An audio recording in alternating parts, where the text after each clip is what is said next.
রে এমন আইসিস তুই জনমানুষের কল্যাণে নিচে ভালোই প্রস্তুতি নিচ্ছে আর কি, সাধারণ মানুষের ভোগান্তি কমানোর জন্য। তো আসলে কতক্ষণ, এটা বেশিক্ষণ থাকার মতো না আর কি। হয়তো আর এখন ম্যাজিস্ট্রেট আসছে, রাস্তা ক্লিয়ার করে দিয়ে গেছে, কিন্তু একটু পরে কিন্তু আবার এটা ভরাট হয়ে যাইব। তো আসলে আমরা মানুষের চিন্তা না কইরা, নিজের চিন্তা কইরা, রাস্তা বন্ধ কইরা, ব্যবসার চিন্তা কইরা মানুষের কিভাবে ভোগান্তি বাড়ানো যায় সেই অবস্থার মধ্যে আমরা মিল্লামিশা লইছি যে রাস্তা কেমনে বন্ধ করবো।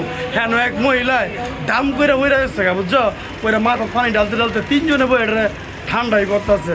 তারপরে কি সম্ভব, এখন আসলে ম্যাজিস্ট্রেট আইয়া রাস্তা একটু বড় করে দিয়ে গেছে আর কি, একটু পরে আবার এটা দিয়ে বন্ধ কইরা। তো আসলে নিজের চিন্তা না কইরা, দশের চিন্তা কইরা, ভালো কাজ করার চিন্তা করি, এতেই আসলে সবার জন্য কি শুভ এবং ভালো। তো অবশ্যই চিন্তা ভাবনা ভালো রেখে আয়া পড়েন মদিনা বেবি শপে, অবশ্যই ভালো কিছু পাইবেন। আমি কিন্তু রাস্তার লোকেশনটাতে আইছি, এই আনসারেতে দৈরে আয়া পড়ছি, এই লোকেশন পর্যন্ত মদিনা বেবি শপে, যা কিনবেন তাই ভালো হইব। ভাই ভাই বড় ভাই, এই যে ভাই নিচে গিয়ে দেখেছেন না আনসার পুলিশ দেখছে না ভাই। তো আসলে মানুষের কল্যাণেই কিন্তু করতেছে, কিন্তু আমরা কিন্তু বুঝি না। তুমি কিছু কইবা? কিচ্ছু কইতো না মহিনে, কিছু কোয়ার নাই গা।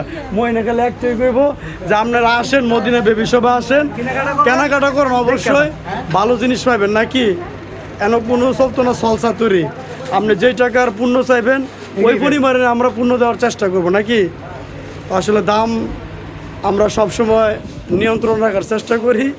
তো মদিনা বেবি শপে তুমি কিছু কইবা?